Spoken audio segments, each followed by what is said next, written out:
नहीं एठी आलोककरण एवं जो पारिपार्श्विक जो उन्नति करागला एठी आमर 22 मौजा जोटा कह जाए 22 मौजा रे मंदिर आमर माँ कुताम चंडीकर मंदिर अच्छी एठी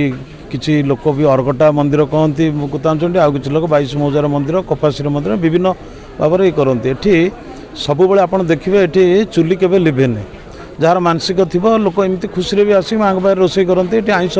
भोग भी हुए तेणु ये गोटे अति शोचनीय अवस्था थिला तेणु जहाँ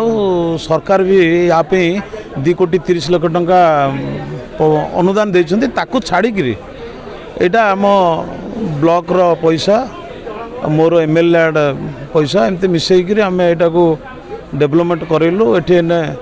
बहुत काम बाकी आहरी अच्छे यहाँ जेहेतु काली सब वर्ष भली वर्ष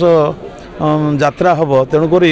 जी कम बर्तमान होती लोक बर्तमान जहाँ आप देखुं 2000 लोक बसिक खाइला भाया बर्तमान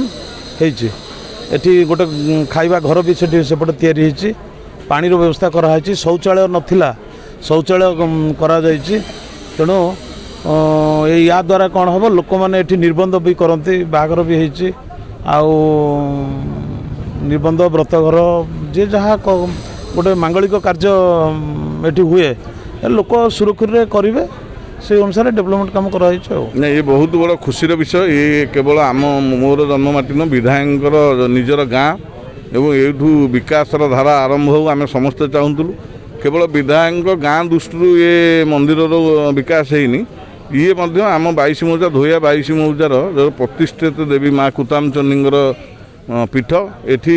आम अंचल 22 मौजार शह शह लोक माने निजर विभिन्न पर्वपर्वाणी ये पालन करती बहुत लोक ये भोग करने आसती एठी सेठी माँ पाखे माने आमर गछ मूले एमती सब रोषेवास करते विधायक आखिक दृष्टि पड़ला यहाँ विधायक चतुर्पार्श्व सौंदर्यीकरण कराइले।